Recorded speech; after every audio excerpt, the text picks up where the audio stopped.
Hello student, welcome to aiming high Hindi YouTube channel. हम लोग chemistry का ये चैप्टर पढ़ रहे हैं, एसिड बेस एंड सॉल्ट।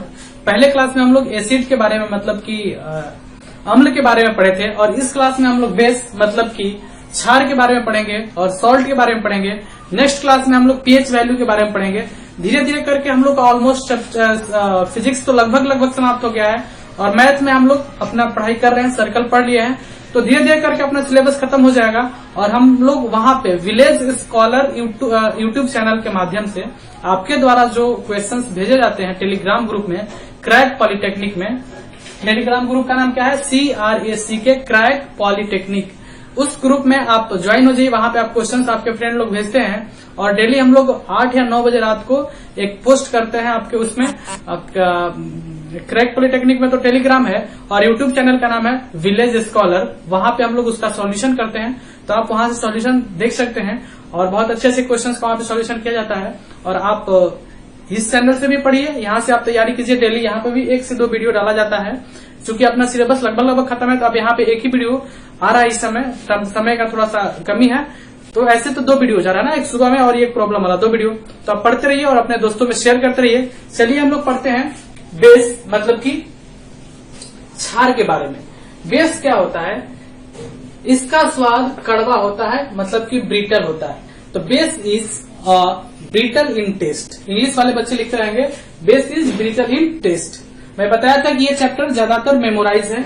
इसके बाद ये बेस का क्या काम करता है, और ये लाल लिटमस को नीला कर देता है। It convert red litmus into blue litmus. ठीक है, it convert red litmus into blue. इसके बाद इसका पीएच मान कितना होता है? 7 से अधिक होता है। जबकि अम्ल के बारे में हम लोग पढ़े थे, एसिड के बारे में पढ़े थे कि उसका पीएच मान क्या होता है? 7 से कम होता है। क्षार का पीएच मान कितना होता है? 7 से ज्यादा होता है।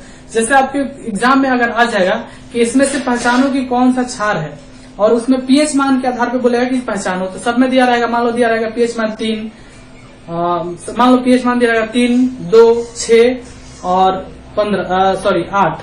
तो आप किसको मारेंगे? 8 को, क्योंकि जिसका पीएच मान 7 से ज्यादा होता है उसको क्या बोलते हैं? क्षार बोलते हैं। पीएच मान क्या होता है, इसको कैसे निकालते हैं, ये मैं आपको कैलकुलेट करके बताऊंगा, और कि कैसे इसको निकालते हैं, इसका मतलब क्या होता है। आप बस अभी इस डेटा को ध्यान में रखें, क्योंकि इसी से ज्यादा क्वेश्चंस पूछा जाता है। इसके बाद है कि यह मिथाइल ऑरेंज को पीला कर देता है। ये जो होता है ना, एक इसको चेक करने का एक और तरीका होता है। आप लिटमस पेपर से तो चेक ही करते हैं, एक मिथाइल ऑरेंज से भी चेक करते हैं। तो ये मिथाइल ऑरेंज को पीला कर देता है। जो जिस पे डालेंगे और मिथाइल ऑरेंज को पीला कर देगा, उसको क्या बोलेंगे? क्षार बोलेंगे, मतलब कि बेस बोलेंगे। लेकिन वैसा चीज जिसपे अगर मिथाइल ऑरेंज पे अगर उसको डालने पे वो मिथाइल ऑरेंज को रेड कर देगा, लाल कर देगा, तो उसको क्या बोलेंगे? उसको एसिड बोलेंगे। एसिड मतलब क्या बोलेंगे? उसको अम्ल बोलेंगे। कल की क्लास में हम लोग इस बात को समझे थे। एसिड, ये बेस का एग्जाम्पल क्या है, क्षार का एग्जाम्पल क्या है? NaOH और KOH। ये सब क्या है? क्षार का एग्जाम्पल है। आप इस बात को ध्यान में रहेंगे। मिर्ची का जो कड़वाहापन होगा, मैं पहले ही बता दिया कि जो उसमें कड़वाहापन होगा वही क्या होगा? क्षार होगा, मतलब कि बेस होगा। तो मिर्ची का जो कड़वाहापन होगा, एग्जाम में डायरेक्ट पूछता है, किसके कारण होता है? कैप्सिन के कारण होता है। किसके कारण होता है? कैप्सिन के कारण होता है। करेला का कड़वाहापन जो होता है, करेंसिया के कारण होता है। इंग्लिश में भी इसको कैप्सिन ही बोलते हैं, इसको भी करेंसिया ही बोलते हैं। तो इंग्लिश वाले भी बच्चे लिख लेंगे। नीम में कड़वाहट किसकी वजह से होता है? एजार्टिका। ठीक है, एजार्टिका। तो इतना बात आप ध्यान में रखेंगे बेस में, मतलब कि क्षार में। और इसके बाद क्या होता है? क्षार मतलब कि ये तरीका हो गया क्षार पहचानने के लिए। और भी लिखा गया है कि वह यौगिक जो जल में घुलकर H+ आयन देता है उसे अम्ल कहते हैं, और वह जो OH आयन देता है उसे क्षार कहते हैं। इंग्लिश वाले बच्चे लिख लेंगे दैट कंपाउंड विच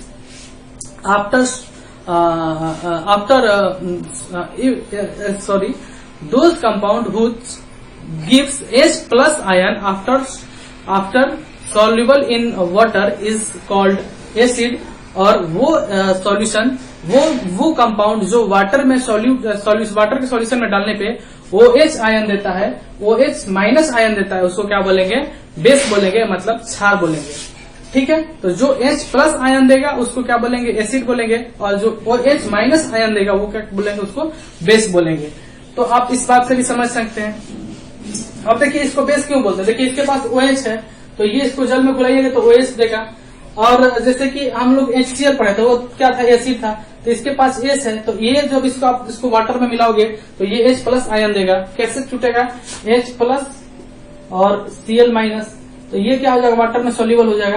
तो ये H प्लस देता है इसलिए एसिड होता है, ये OH माइनस देता है इसलिए क्या होता है, बेस होता है, मतलब कि क्षार होता है। क्लियर है। कुछ लोग ये भी मतलब कि एक साइंटिस्ट के द्वारा ये भी कहा जाता है कि जो प्रोटॉन प्रदान करता है, देखिए उसको क्या बोलते हैं, अम्ल कहते हैं। जो प्रोटॉन प्रदान करता है उसको अम्ल कहते हैं, तथा जो प्रोटॉन ग्रहण करता है उसको क्या बोलते हैं, बेस कहते हैं। अब आप देखिए इंग्लिश में बोले कि those compound who loses their proton is called acid and those compound who gains proton is called base। Clear है, लिख ले, those compound who loses their proton is called acid and those compound who gain proton is called base। चूंकि देखिए आप क्या देख रहे हैं, इतना चीज आप देख लिए, एसिड और बेस में इतना चीज आप डिफरेंशिएट कर लिए। इसके बाद सॉल्ट आता है, तो जो अम्ल और जो एसिड और बेस को मिला के बनता है, जो एसिड और बेस को मिला के बनता है उसको क्या बोलते हैं, सॉल्ट बोलते हैं, मतलब कि लवण बोलते हैं। तो सॉल्ट का पीएच मान कितना होता है, तो देखिए पीएच मान जो होता है ना 0 से 14 तक होता है। तो 1 से 7 तक क्या हो गया, एसिड हो गया, ये मतलब कि 7 से नीचे क्या हो गया, एसिड, 7 से ऊपर क्या हो गया, बेस। और जो जिसका पीएच मान 7 होता है उसको क्या बोलते हैं, वो न्यूट्रल होता है। ठीक है, वो न्यूट्रल होता है। क्लियर हो गया। इसके बाद लवण के बारे में पढ़ेंगे और पीएच मान के बारे में पढ़ेंगे, तो आप इतना नोट डाउन कीजिए और इतना चीज को आप मेमोराइज कीजिए। ठीक है, तो एसिड और बेस पढ़ने के बाद मतलब कि अपना नेक्स्ट टॉपिक है सॉल्ट, मतलब कि लवण। अम्ल और क्षार हम लोग पढ़ लिए, अब अगला टॉपिक पढ़ रहे हैं लवण, मतलब कि सॉल्ट। सॉल्ट का निर्माण कैसे होता है, आपको पता है कि अम्ल और क्षार मिलकर लवण का निर्माण करता है। अगर अम्ल और क्षार का रिएक्शन किया जाता है तो आपको लवण का निर्माण होता है। मतलब एसिड प्लस बेस को एक साथ मिलाया जाता है, एक जगह एसिड ले लो, एक जगह बेस, दोनों के एक में डाल दोगे और उसका रिएक्शन करा दोगे तो आपको जो मिलेगा नया चीज उसको क्या बोलेंगे, सॉल्ट या लवण बोलेंगे। मतलब कि अम्ल और क्षार का अभिक्रिया कराने के बाद जो नया चीज मिलता है उसको क्या बोलते हैं, लवण बोलते हैं, मतलब कि सॉल्ट बोलते हैं। तो आपसे अगर कोई पूछे कि सॉल्ट क्या होता है तो आप बोलोगे कि जो एसिड और बेस के मिलाने से जो भी चीज मिलता है उसको क्या बोलते हैं, सॉल्ट बोलते हैं। तो सॉल्ट अब डिफरेंट तरीका का होता है, विभिन्न तरीका का सॉल्ट होता है।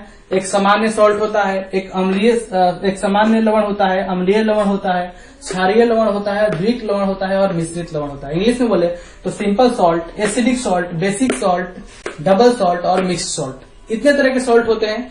कैसे इसको देखेंगे, कैसे पहचानेंगे इस सारे सॉल्ट में कि कौन सा लवण है, हम आप आइए समझते हैं। और कैसे किसका निर्माण होता है इसके बारे में भी समझते हैं। आपके एग्जाम में क्वेश्चंस पूछे जाते हैं और सबसे ज्यादा इसका एग्जाम्पल इंपॉर्टेंट है कि इसमें से पहचानो कि कौन सा क्षारीय लवण है, कौन सा अम्लीय लवण है, कौन सा एसिडिक सॉल्ट है, कौन सा बेसिक सॉल्ट है, कौन सा मिक्स्ड सॉल्ट है। तो सबसे पहले हम लोग सामान्य सॉल्ट मतलब सिंपल, सामान्य लवण मतलब सिंपल सॉल्ट, जिसके पास हस्तांतरण करने के लिए ना तो H प्लस रहता है ना ही OH रहता है, उसको क्या बोलते हैं, साधारण लवण। वैसा लवण जिसके पास हस्तांतरण करने के लिए, ट्रांसफर करने के लिए, देने के लिए, खोने के लिए ना तो उसके पास H रहेगा, H प्लस आयन रहेगा, ना ही OH माइनस रहेगा, वैसे लवण को क्या बोलेंगे, सामान्य लवण बोलेंगे। इंग्लिश वाले बच्चे लिख लेंगे a salt which have neither H plus ion or nor OH minus ion to transfer is called simple salt. अब इसको पहचानेंगे कैसे, ये तो इसका डिफिनेशन हो गया, इसको पहचानेंगे कैसे। तो जब इसका आप स्ट्रक्चर देखेंगे, देखिए पहले तो आपका एग्जांपल वो है, इंपॉर्टेंट है। आपसे पूछ लेता है NaCl कैसा सॉल्ट है, कैसा नमक है, तो साधारण नमक है। KCl कैसा नमक है, साधारण नमक है। Na2SO4 कैसा नमक है, तो वो साधारण नमक है। और ये भी क्या है, साधारण नमक है। तो अब साधारण नमक को पहचानेंगे कैसे, देखिए जब इसका फॉर्मूला देख रहे हैं तो फॉर्मूला में ना कहीं पे भी H दिख रहा है ना कहीं OH दिख रहा है, ना ही H दिख रहा है ना ही OH दिख रहा है, तो इसको क्या बोलेंगे, इसको क्या बोलेंगे, सामान्य लवण मतलब कि सिंपल सॉल्ट। देखिए इसके भी फॉर्मूला में KCl में भी कोई H और OH नहीं है, तो जब H और OH मौजूद ही नहीं है तो वो हस्तांतरण कैसे करेगा, ट्रांसफर कैसे करेगा। तो इसको ऐसे ही हम पहचान जाएंगे देख के इसके फॉर्मूला से कि ये कैसा लवण है। क्लियर है। तो इसके पास भी और इसके पास भी, देखिए चारों में से किसी के पास कुछ नहीं है, मतलब ना H है ना OH है, तो ये क्या हो गया, साधारण नमक। साधारण लवण मतलब कि सिंपल सॉल्ट है।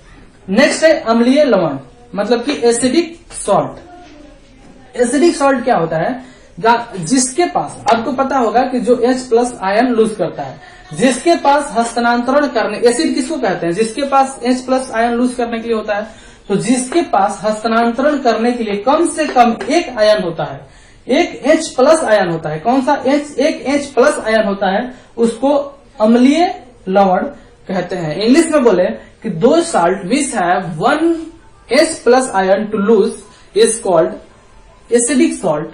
अब इसको कैसे पहचानेंगे एसिडिक सॉल्ट को, जब इसका आप फॉर्मूला देखेंगे NaHCO3, तो देखिए इसके फॉर्मूला में एक H है, इसके फॉर्मूला में ये क्या है, एक H है, तो ये लूज करने के लिए है, तो ये क्या है, एसिडिक सॉल्ट है। इसके फॉर्मूला में भी H है, इसको भी क्या बोलेंगे, एसिडिक सॉल्ट।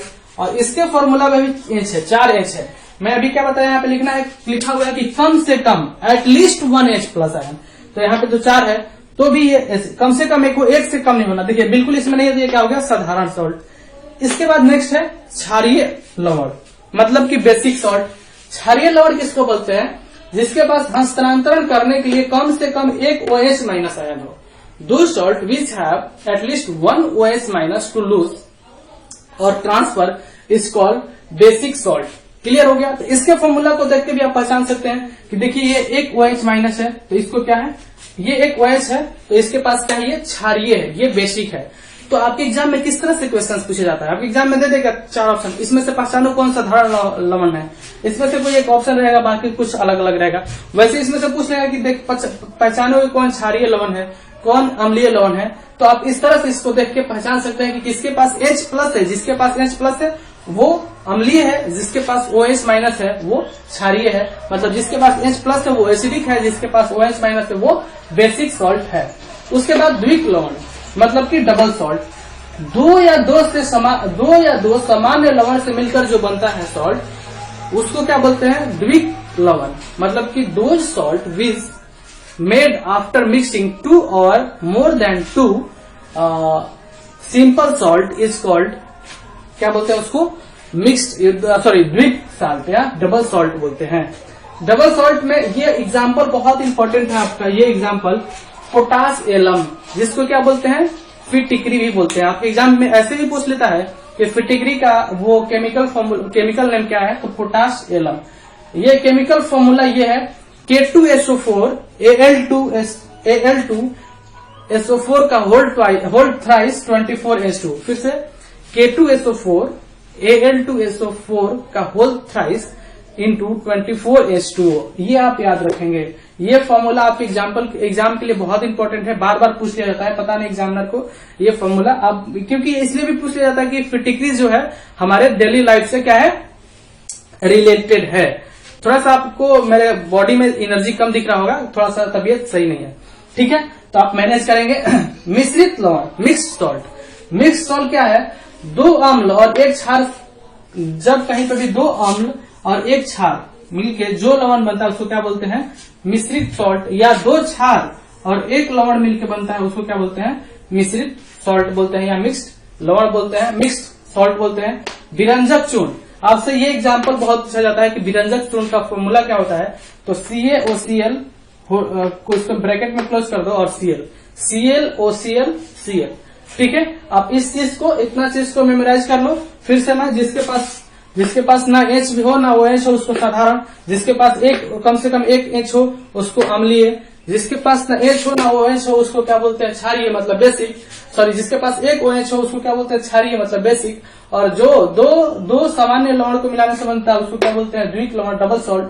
और जो दो अम्ल और एक क्षार है, या दो क्षार या एक अम्ल के मिलाने से बनता है उसको क्या बोलते हैं, उसको मिश्रित लवण या मिक्स्ड सॉल्ट बोलते हैं। आप इतना नोट डाउन कीजिए, इसको मेमोराइज कीजिए। ये मेमोराइज करना आपके लिए बहुत ज्यादा इंपॉर्टेंट है और जरूरी है। तब तक हम नेक्स्ट जो टॉपिक है आपको बताएंगे पीएच वैल्यू के बारे में, आप उसको भी समझिएगा कि पीएच वैल्यू क्या होता है, किसका पीएच कितना होता है।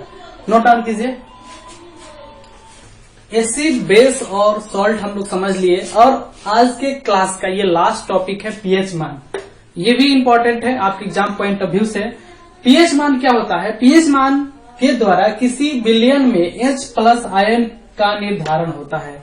कोई विलयन है, मतलब कोई वो है सॉल्यूशन है, उसमें कितना H प्लस आयन है उसको चेक करने के लिए कि किसी बिलियन में किसी भी सॉल्यूशन में कितना H प्लस आयन है, उस चीज को चेक करने के लिए हम लोग किसका हेल्प लेते हैं? पीएच वैल्यू का, पीएच मान का हेल्प लेते हैं। तो इंग्लिश वाले लिख लेंगे pH with the help of pH value we check और we calculate the amount of H plus ion in any solution. We calculate the amount of H plus ion in any solution.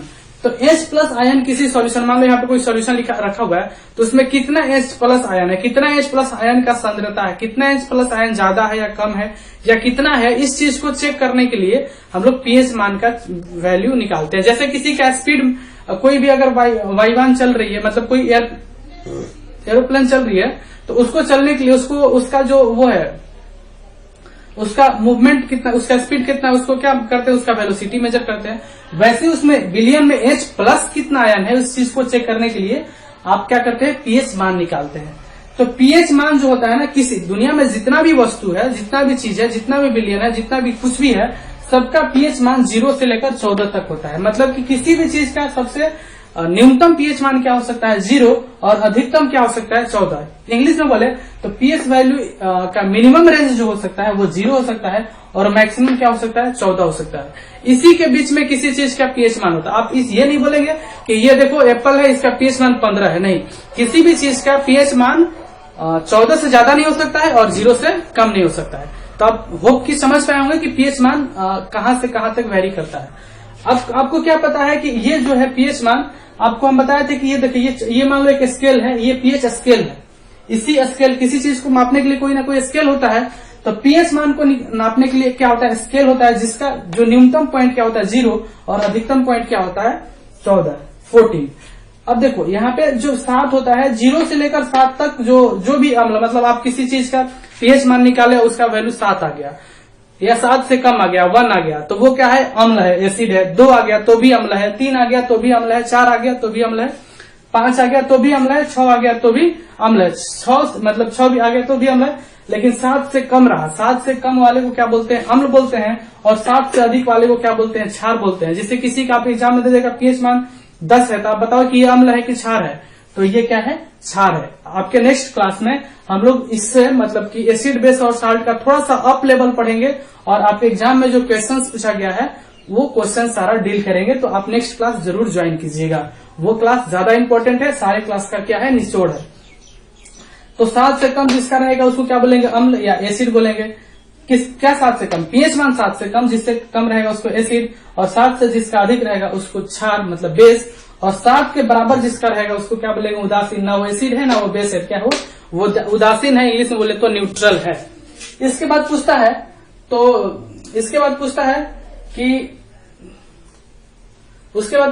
उदासीन कौन सा होता है? जल, शुद्ध जल जो होता है ना, उसका पीएच मान 7 होता है, वो उदासीन होता है। उसके बाद पूछता है कि पीएच मान, ये देखिए कुछ जो आपके उसमें दिया गया है, कुछ बिलियन मतलब कुछ सॉल्यूशन दिया गया है, उसमें आपको पीएच मान का वैल्यू दिया गया है, आपको याद रखना है। जैसे कि 0 से 3.7 जिसका रहेगा उसको स्ट्रॉन्ग एसिड बोलेंगे, स्ट्रॉन्ग अम्ल बोलेंगे, प्रबल अम्ल बोलेंगे, मतलब कि स्ट्रॉन्ग एसिड रखेंगे। तो देखिए इसमें से मान लो आपको 4 ऑप्शन दे देगा, तो इसमें से पहचानो कौन सा स्ट्रॉन्ग एसिड है। एक ऑप्शन रहेगा 7, एक ऑप्शन रहेगा 8, एक ऑप्शन रहेगा 2.5 और एक ऑप्शन रहेगा 5। तो देखो इसमें 5 और 2.5 दोनों अम्ल है, लेकिन इसमें स्ट्रॉन्ग एसिड कौन है? जो 3.5 से कम हो।